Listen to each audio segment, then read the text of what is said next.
फिर बोलता हूँ, बैंक में पैसे रखने से आपके पैसे बर्बाद हो रहे हैं। पिछले एक वीडियो में इस बारे में बात की थी, आपने वीडियो को बहुत सपोर्ट दिया। सो ये पार्ट 2 है उस वीडियो का। इस वीडियो में हम और ज्यादा डिटेल में बात करेंगे कि कैसे बैंक हमारे पैसों को बढ़ाने की बजाय घटा रहे हैं। मैं आपको 4 ऐसे एसेट्स बताऊंगा जहां आप पैसे रख सकते हो, और लास्ट में आपको बताऊंगा कैसे आप सेफली इन्वेस्ट कर सकते हो। तो आप अपना पैसा कहाँ रखते हैं? सेविंग्स अकाउंट में? ये महाबेवकूफी है। You should never have money in the banks. Wealthy people are not working for that paycheck. They're working to own a piece of the company. That way they can get a piece of the profits. If you put your money in the bank, it's not your money anymore. It's the bank's money. So कुछ लोगों ने उस video में बोला था कि कई banks 8 से 9% तक इंटरेस्ट दे रहे हैं। तो उनके लिए मेरा जवाब है कि बैंक्स पागल नहीं है जो अपना इतना नुकसान करा रही है। ये कस्टमर बढ़ाने का एक तरीका है। बैंक को धंधा करने के लिए पैसों की जरूरत पड़ती है। जब पैसा आएगा तभी तो वो लोन दे पाएगी। इसलिए स्मॉल फाइनेंस बैंक्स इतना ज्यादा इंटरेस्ट दे रही है। और दूसरी बात समझिए, पिछले 40 सालों में एवरेज इन्फ्लेशन रेट यानी महंगाई 7.7% रही है। अगर कोई भी बैंक 7.7% से ज्यादा इंटरेस्ट दे रही है तो आप वहाँ पे पैसे रख सकते हो, क्योंकि लॉन्ग टर्म में वो पैसे इन्फ्लेशन जितनी रेट से बढ़ रही है उसी रेट से बढ़ेंगे। बट कहानी यहाँ पर खत्म नहीं होती। आपके पैसों की वैल्यू हमेशा उतनी ही रहेगी। मतलब भले ही आप 10 लाख को 12-13 लाख बना दो, बट उस पैसे की वैल्यू हमेशा 10 लाख ही रहेगी।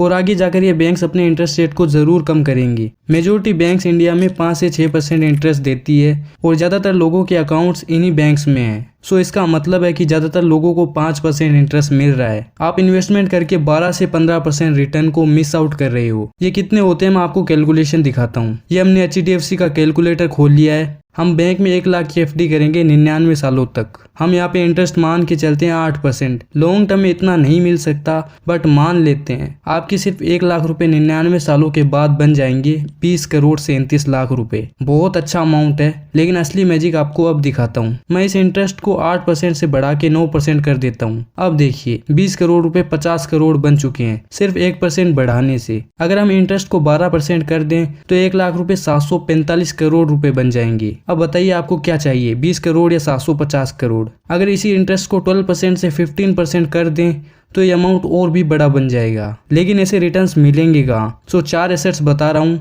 यहाँ पर ऐसे रिटर्न्स इजीली मिल जाएंगे। नंबर 1 पर है इंडेक्स फंड। इंडिया में 2 पॉपुलर इंडेक्स हैं, सेंसेक्स और निफ्टी 50। ये इंडेक्स इंडिया की टॉप कंपनीज को ट्रैक करते हैं। निफ्टी 50 टॉप 50 कंपनीज को ट्रैक करती है और सेंसेक्स टॉप 30 कंपनीज को। सो जब आप इंडेक्स फंड में पैसे लगाते हो तब आप इंडिया की इन टॉप कंपनियों में पैसे लगा रहे हो। इंडेक्स फंड में आपको 12 से 15% इंटरेस्ट मिल जाएगा, और लॉन्ग टर्म में इसमें पैसे डूबने के चांसेस 0% है। अगर हम निफ्टी 50 के चार्ट को देखें तो 2000 से 2002 में ये 50% से गिरा था। मतलब 10 लाख का 5 लाख कर दिया। 2008-9 में भी ये 50% से गिरा था, और 2020 में कोविड के टाइम ये 50% से गिरा था। यहाँ पर आप एक ट्रेंड देखोगे कि ये जितनी बार गिरा है इसने हर बार बाउंस बैक किया है। ये शॉर्ट टर्म में जरूर अप डाउन होता है, लेकिन लॉन्ग रन में ये हमेशा ऊपर ही जाता है। निफ्टी 50 जब गिरता है तो हमें और ज्यादा खरीदना चाहिए, क्योंकि इससे हमें बाकियों से ज्यादा रिटर्न्स मिलेगा। जैसे जैसे टाइम बीतता है निफ्टी 50 में पैसे डूबने का रिस्क कम होता जाता है। जैसे अगर आपने इस पॉइंट पे निफ्टी 50 में 1 लाख रुपए इन्वेस्ट किए और यहाँ तक आते आते आपके पैसे 10 लाख हो गए, तो अगर अब स्टॉक मार्केट 50% से गिरेगा तब आपको 0% का लॉस होगा, क्योंकि अब आपको सिर्फ प्रॉफिट में लॉस होगा। आपके 10 लाख 5 लाख हो जाएंगे, और अगर होल्ड करोगे तो ये 5 लाख 10 की बजाय 15 लाख तक पहुंच जाएंगे। अगर आपको ऐसा लगता है कि निफ्टी 50 तो 20-25 साल पहले शुरू हुआ था, सो यहाँ पर 12% रिटर्न की क्या गारंटी है? भले ही निफ्टी 50 27 साल पहले शुरू हुआ था, लेकिन यूएस का S&P 500 पिछले 66 सालों से बना हुआ है। इसकी शुरुआत 1957 में हुई थी और उसने हर साल लगातार 10% का रिटर्न दिया है। और आपको बता दूं कि अमेरिका में इन्फ्लेशन यानी महंगाई हर साल सिर्फ 2 से 3% रही है। सो लॉन्ग टर्म में इंडेक्स फंड से आप 12 से 15% रिटर्न इजीली एक्सपेक्ट कर सकते हो। जब से निफ्टी 50 शुरू हुआ है तब से आज तक निफ्टी 50 में सिर्फ 13 कंपनियां ही बनी हुई है, बाकी 37 कंपनियां चेंज हो चुकी है। जब भी कोई कंपनी अच्छा परफॉर्म नहीं करती है तो उसे निफ्टी 50 से निकाल दिया जाता है और उसकी जगह उससे अच्छी कंपनी ले लेती है। साल में 2 बार निफ्टी 50 में चेंजेस किए जाते हैं। सो अगर निफ्टी 50 में आप बड़ा अमाउंट लॉन्ग टर्म के लिए इन्वेस्ट करते हो तो 0 रिस्क के साथ आप 12% रिटर्न्स ले सकते हो। बस रूल ये है कि आपको किसी कीमत पर बेचना नहीं है। अगर आप निफ्टी 50 या सेंसेक्स में इन्वेस्ट करना चाहते हैं तो आप डायरेक्टली इन्वेस्ट नहीं कर सकते हैं। आपको इनडायरेक्टली निफ्टी 50 के म्यूचुअल फंड खरीदने पड़ेंगे जो निफ्टी 50 को ट्रैक करते हैं। इनके रिटर्न्स निफ्टी 50 जैसे ही होते हैं। आप निफ्टी 50 में सिर्फ 500 रुपए से भी इन्वेस्ट करना शुरू कर सकते हो। नंबर 2 पर है गोल्ड।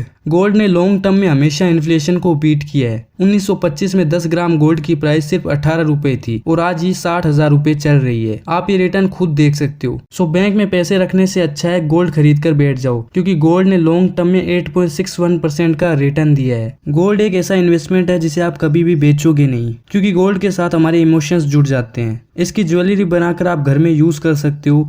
अगर आपके पास गोल्ड होता है तो कोई भी बैंक आपको इमरजेंसी में कम इंटरेस्ट पर लोन दे देगी। गोल्ड की एक खास बात है कि जब स्टॉक मार्केट गिरता है तब गोल्ड की प्राइस बढ़ जाती है, क्योंकि जब स्टॉक्स गिरते हैं तब लोग वहां से पैसे निकालकर गोल्ड बाय करना शुरू कर देते हैं। सो स्टॉक मार्केट डाउनटर्न में ये आपको प्रोटेक्ट करेगा। नंबर 3 पर है शेयर मार्केट। दोस्तों शेयर मार्केट में 3 तरह की कंपनियां होती है। पहली स्मॉल कैप, दूसरी मिड कैप और तीसरी लार्ज कैप। स्मॉल कैप कंपनियां बहुत छोटी कंपनियां होती है, इनके शेयर्स कुछ रुपए में मिल रहे होते हैं। अगर कोई स्मॉल कैप कंपनी बड़ी होकर मिड कैप या लार्ज कैप कंपनी बन जाए तो ये आपको बहुत ज्यादा अमीर बना सकती है। स्मॉल कैप कंपनी आपके पैसों को एक दिन में 10 गुना कर सकती है। इसमें अगर आपने अच्छा अमाउंट इन्वेस्ट किया तो ये आपको करोड़पति भी बना सकती है। लेकिन ये स्मॉल कैप कंपनियां सबसे ज्यादा रिस्की होती है। ये कंपनियां इजीली आपके पैसों को जीरो कर सकती है, इसलिए किसी भी नए बंदे को इसमें कभी भी हाथ नहीं डालना चाहिए। इसके बाद आती है मिड कैप कंपनियां। इनका मार्केट कैप 5,000 करोड़ से 20,000 करोड़ तक होता है। ये कंपनियां स्मॉल कैप से तो ज्यादा सेफ है, लेकिन इनमें भी रिस्क है। इनमें भी आपके पैसे डूब सकते हैं। अगर कोई mid cap company large cap company बन जाए तो वो आपको बहुत सारा पैसा बनाकर दे सकती है, बट इनमें भी रिस्क इन्वॉल्व है। नेक्स्ट आती है लार्ज कैप कंपनियां। शेयर मार्केट में सबसे सेफ कंपनियां लार्ज कैप कंपनियां हैं, क्योंकि ये बहुत बड़ी कंपनियां होती है, इनके डूबने के चांसेस कम होते हैं। लेकिन कुछ केसेस में लार्ज कैप कंपनियां भी डूब सकती है। सो इसीलिए हम जब भी इन्वेस्ट करेंगे हम 15 से 20 कंपनियों में एक साथ इन्वेस्ट करेंगे और सिर्फ लार्ज कैप कंपनियों में इन्वेस्ट करेंगे। दूसरा गाइस, आप एक ऐसी सिंपल स्ट्रेटेजी फॉलो कर सकते हो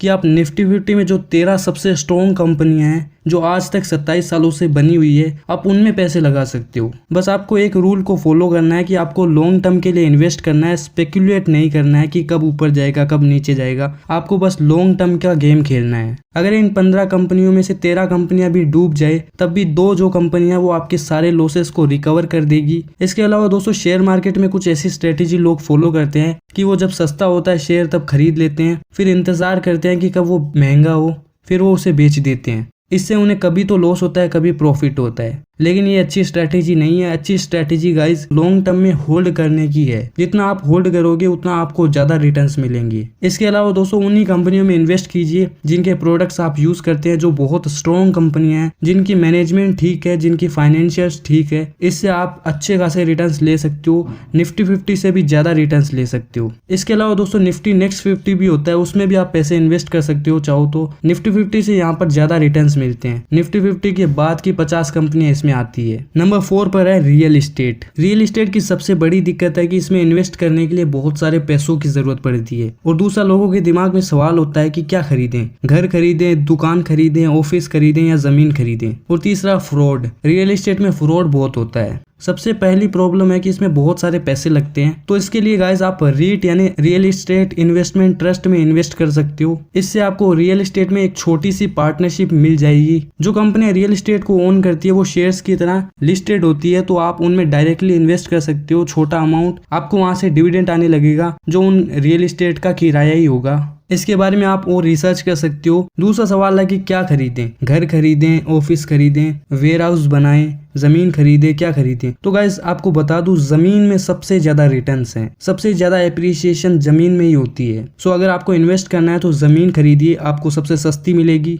और एप्रिसिएशन सबसे ज्यादा जमीन में ही होता है। और जमीन की खास बात है जमीन पैदा नहीं की जा सकती, जमीन तो लिमिटेड है, पॉपुलेशन लगातार बढ़ रही है। सो जमीन की प्राइस अप्रिशिएट ही करने वाली है। बस आपको अच्छी लोकेशन पे लेनी है, जितनी अच्छी लोकेशन होगी उतना ज्यादा रिटर्न्स आएगा आपका। इसके बाद अगर आप चाहो तो कमर्शियल खरीदो। रेजिडेंशियल प्रॉपर्टी में आपको बिल्कुल इन्वेस्ट नहीं करना, कमर्शियल खरीदना है, यानी दुकान ऑफिस इनमें इन्वेस्ट कीजिए या फिर जमीन खरीदिए, क्योंकि जमीन में सबसे ज्यादा रिटर्न्स हैं। इसके बाद तीसरा जो सवाल है वो है फ्रॉड्स का। दोस्तों फ्रॉड्स पे एक अलग वीडियो बन सकती है जो मैं जरूर बनाऊंगा फ्यूचर में, लेकिन अभी के लिए बस आप एक चीज ध्यान रखिए, एकदम सतर्क रह के काम कीजिए। जिसको आप जानते हो, जिसको आप पहचानते हो, उसी से खरीदिए। और जितना हो सके आप चेक कीजिए पहले कि कोई फ्रॉड तो नहीं हो रहा है आपके साथ, कहीं ऐसा तो नहीं है कि आपको जो जमीन बेची है वो किसी और को पहले ही बेच चुका है वो बंदा। सो इस तरह की चीजें आपको पहले खुद ही चेक करनी पड़ेगी और फिर आप सोच समझकर प्रॉपर्टी में इन्वेस्ट करें। अब गाइस बात करते हैं कि किस तरह हम सेफली इन्वेस्ट कर सकते हैं। तो सबसे बढ़िया ऑप्शन हमेशा ये रहता है कि आप सब चीज़ों में इन्वेस्ट करो, आप अपने पैसों को सब जगह पे डिवाइड कर दो। इसके अलावा गाइस आप अपना एक इमरजेंसी फंड भी बनाओ। बैंक में आपके पास 6 महीने या 1 साल तक के पैसे होने चाहिए जो आप इमरजेंसी में यूज करोगे, वरना आपको इन्वेस्टमेंट बेचनी पड़ जाएगी मुसीबत में। सो आपके पैसे बैंक में भी होने चाहिए इमरजेंसी के लिए। बट इन्वेस्टमेंट आपको कभी बैंक में नहीं करना है कि पैसे डबल हो जाएंगे ऐसा सोच के, क्योंकि वहां पे आपके पैसे बर्बाद होते हैं। जो पैसे आप रखो वो 6 महीने के लिए रखोगे, क्योंकि 6 महीने में हो सकता है आपकी जॉब चली जाए, तो 6 महीने तक आपका घर आराम से चल जाएगा। सो गाइज ऐसे ही काम की वीडियोस और देखने के लिए इस चैनल को सब्सक्राइब जरूर कीजिए और ऐसे ही काम की वीडियोस अपने फैमिली और दोस्तों को शेयर कीजिए। अगर आपको निफ्टी 50 के बारे में जानना है तो इस वीडियो पर क्लिक कर दीजिए।